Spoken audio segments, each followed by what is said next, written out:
یه جور تازه تلخ. بیاین که تیار میشم که برم به تولد یک دوستم و حدیث آرایش من انجام میداد. این نوشیدنی من امروز نگرفتم. این نوشیدنی من مهمان برگمم. خیلی نوشیدنی خوشمزه امروز آورده. یعنی من دارم خیلی باهاش حال میکنم. سان پلگرینو. دستش درد نکنه. قراره که یک میکاپ خیلی خاص پینکی براشون انجام بدیم.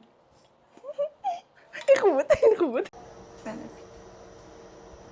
ژل ابروی نکس. این در افغانستان این همون راهه؟ آره من رها رو در حقیقت سال 2012 تو افغانستان خودم ابتدا کردم، خودم بودم. مختار رفعه قبل پرسید خب آرایش تو مریم کی کرده بود؟ گفتم که حدیث. گفت که من قبلا تو افغانستان تو رها بودم. گفت خب پس رها خیلی مشهور بود مریم. من گفتم چقدر آرایشت قشنگه اینا. دیگه رها کارش خیلی اصلا حرف نداشت. چی هست میکاپ آرتیست؟ مختار میکاپ آرتیسته. مختار وقتی من آرایش میکرد اصلا چهره‌م خیلی قشنگ میشد. یعنی کل میکاپ آرتیستای ما کارشون عالی بود اما مختار اصلا کارش یه چیز دیگه بود. خاصای مک مثلا یه چرب مگ هست برای کانتور استفاده میشه در حقیقت. موژه‌های مریم ماشاءالله پر و صاف. آره. به نظرت موژه‌مو فر کنم خوبه؟ آره ببین ثبت آرایش امروزمون اسموکیه گایز. برند مورفی، برند بلند بیوتی، یه پالت شاد.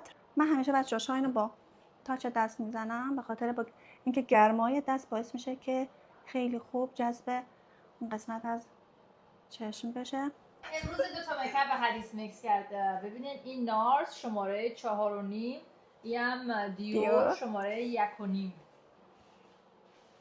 چی بود؟ این میکاپ فور ایور. عاشقشم روش کنه چربش. صورتی چقدر قشنگ. صورتی عاشقشم گایز. تو فیس خیلی خوشگله. خیلی لاکچه. بلندش برند تو فیس است. اصلا پینک خوشگله. آره. یه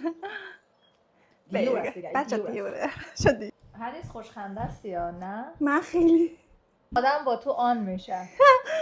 یک دوست دیگه دارم اسمش هیله است. اونم خوشخنده است. خوشخنده است؟ آره خیلی. خودم خیلی باحالی. انرژی مثبتی. واقعا؟ آره. برند کیکو. برند کیکوه بچه‌ها. شاین خیلی خوشگل، لیپس گلاس خیلی خوشگل. برند کیکوه بچه‌ها. خیلی آره قشنگه. one size yeah.